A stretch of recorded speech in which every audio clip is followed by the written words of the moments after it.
Ukraine যুদ্ধ, ইরানকে ঘিরে যুক্তরাষ্ট্র ইসরায়েলের অভিযান, প্রশান্ত মহাসাগরীয় উত্তেজনা সব মিলিয়ে নিরাপত্তা পরিস্থিতি হয়ে উঠেছে অস্থির। এই প্রেক্ষাপটে অস্ত্রের বৈশ্বিক বাজার দ্রুত প্রসারিত হচ্ছে। কৌশলগত বিশ্লেষকদের বড় অংশ আশঙ্কা করছেন বহুমুখী সংঘাতে নতুন বিশ্বযুদ্ধের ঝুঁকি বাড়ছে।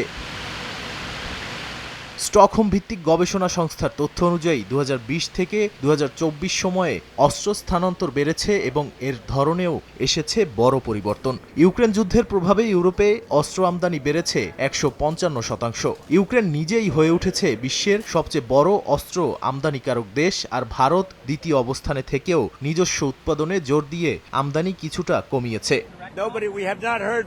রপ্তানির ক্ষেত্রে শীর্ষে যুক্তরাষ্ট্র। বিশ্বের মোট অস্ত্র রপ্তানির প্রায় 43%ই তাদের নিয়ন্ত্রণে। ফ্রান্স দ্বিতীয় স্থানে উঠে এসেছে, আর রাশিয়ার অংশীদারিত্ব কমে গেছে উল্লেখযোগ্যভাবে। মধ্যপ্রাচ্য ও উত্তর আফ্রিকা অঞ্চলসহ উপসাগরীয় দেশগুলোতে নিরাপত্তা উদ্বেগের কারণে অস্ত্র কেনা বাড়ছে।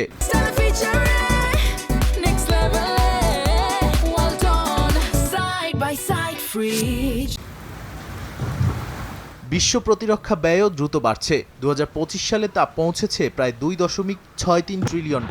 যুক্তরাষ্ট্র, চীন ও রাশিয়া এই ব্যয়ের শীর্ষে। ইউরোপে সামরিক বাজেট গত কয়েক বছরে উল্লেখযোগ্যভাবে বৃদ্ধি পেয়েছে, আর প্রযুক্তি নির্ভর যুদ্ধ, কৃত্রিম বুদ্ধিমত্তা, সাইবার যুদ্ধ ও ড্রোন প্রযুক্তিতে বিনিয়োগ বাড়ছে। ফলে অস্ত্র শুধু প্রতিরক্ষা নয়, বৈদেশিক নীতি ও প্রভাব বিস্তারের হাতিয়ার হিসেবেও ব্যবহার হচ্ছে।